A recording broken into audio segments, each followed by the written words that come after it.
నమస్తే welcome to our voice నేను journalist నవత త్వరలోనే అస్సాం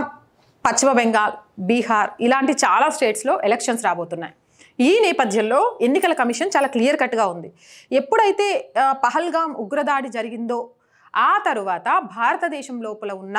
రోహింగ్యాలను అక్రమ వలసదారులను ఇక్కడ నుంచి తరిమి కొట్టాలని వారికి ఇక్కడ అక్రమంగా ఆధార్ కార్డులు ఓటర్ ఐడీలు ఎలా వచ్చాయి వాటిని వెంటనే తీసేయాలని కేంద్ర ప్రభుత్వం నిర్ణయం తీసుకుంది అలా అయితేనే వాళ్ళని గుర్తించగలుగుతాం ఈ దేశం నుంచి తరిమి కొట్టగలుగుతాం అలాంటి వాళ్ళు ఈ దేశానికి ఎప్పుడూ చేటు బహిర్గతమైన శత్రువుతో పోరాడటం చాలా ఈజీ కానీ ఇంటి శత్రువుతో పోరాడాలి అంటే చాలా చాణక్య తెలివితేటలతో అడుగులు ముందుకు వేయాలి అని భావించింది ఈ నేపథ్యంలో ఎన్నికల కమిషన్ కూడా చాలా పకడ్బందీగా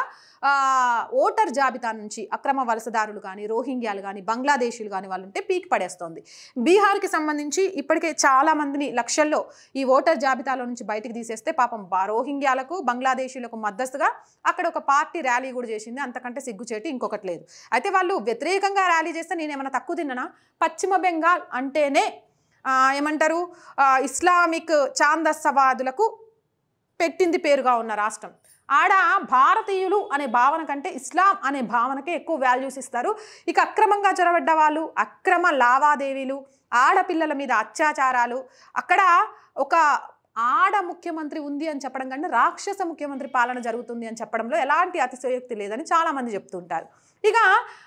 బీహార్లో వాళ్ళు ర్యాలీ చేస్తే గంట కంటే ఎక్కువ మేము చేస్తాం మేము బంగ్లాదేశీలకు ముస్లింలకు అక్రమంగా జరబడ్డోళ్ళకి ఎంత మద్దతులమో నిరూపించుకుంటామని ఏకంగా ఎన్నికల కమిషన్నే బెదిరిస్తోందట పశ్చిమ బెంగాల్ సీఎం మమతా బెనర్జీ ఒకసారి ఈ వీడియో చూడండి చూసిన తర్వాత మనం మాట్లాడుకుందాం 40 लाखों का ज्यादा आदमी को नाम निकाल दिया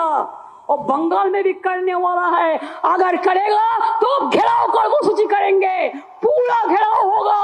पूरा आंदोलन होगा हम नाम काटने नहीं देंगे हम नाम डालने नहीं देंगे डिटेंशन कैंप में जो लोगों ने बाहर में है हम उसको छुड़ा के ले आया हम कोर्ट केस करके छुड़ा के ले आया अरे जो आईन है आपका जो कानून है इसको हम बातिल करेगा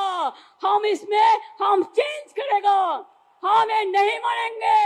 हमें नहीं मानेंगे हमें नहीं मानेंगे ఇక్కడ ఇంకా కొన్ని కూడా నేను చెప్తా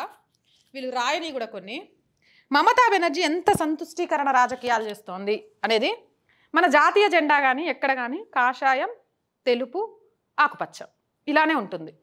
ఈవిడ గారు చూసారా ఫస్ట్ ఆకుపచ్చ తర్వాత తెలుపు తర్వాత కాషాయం ఇక్కడే కాదు అక్కడ అదేదో పార్టీది నువ్వు అట్లా దాన్ని కూడా తప్పు చూస్తే అంటే నేను ఇంకో దగ్గర కూడా చూపిస్తా కనిపించిందా పైన ఆకుపచ్చ అంటే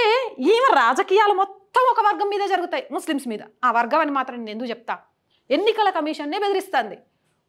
రోహింగ్యాలు అక్రమ వలసదారులు బంగ్లాదేశీలు అని ఓట్లు తొలగిస్తేనట గౌరవ చేస్తుందట ఎన్నికల కమిషన్ని ఈమెకు అసలు ఎంత పొగరు అనుకోవాలి నిజంగా ఎంత పొగరు కాకపోతే ఎన్నికల కమిషన్ని కేంద్ర ప్రభుత్వం ఎన్ఆర్సీ యూసీసీ అమలు చేయాలంటే మేము చేయమంటది వర్క్ బోర్డులో సవరణ చేయాల్సిందే అంటే మేము చేయమంటది ఇంత పొగరుగా బహిరంగంగా ఎన్నికల కమిషన్ని బెదిరిస్తుంది అంటే ఎలా చూడాలి అసలు ఆమెని అసలు పశ్చిమ బెంగాల్లో ప్రజాస్వామ్యం అనేది ఉందా ఈరోజు అక్రమంగా అక్కడ 30 లక్షలకు పైగా ఓట్లు ఉంటాయట అంటే ఈ 30 లక్షల ఓట్లను కొమ్ముగాస్తూ అధికారంలోకి రావాలి అని చూస్తోంది అంటే నిజంగా అది ప్రజాస్వామ్యమేనా కేంద్ర ప్రభుత్వాన్ని ఎన్నికల కమిషన్ని హిందువులని ప్రతి ఒక్కరిని బెదిరించుకుంటూ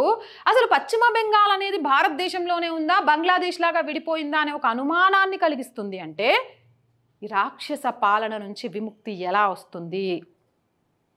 ఆలోచించాలి ఈరోజు ఓటు బ్యాంక్ రాజకీయాల కోసం కొన్ని పార్టీలు ఏకంగా ముఖ్యమంత్రులు కూడా ఎంత దిగజారుతున్నారు అనేది ఇది మమత ఇలాకాలో పరిస్థితి మరి పశ్చిమ బెంగాల్ ఎన్నికల్లో ఎవరు గెలుస్తారు అనుకుంటున్నారు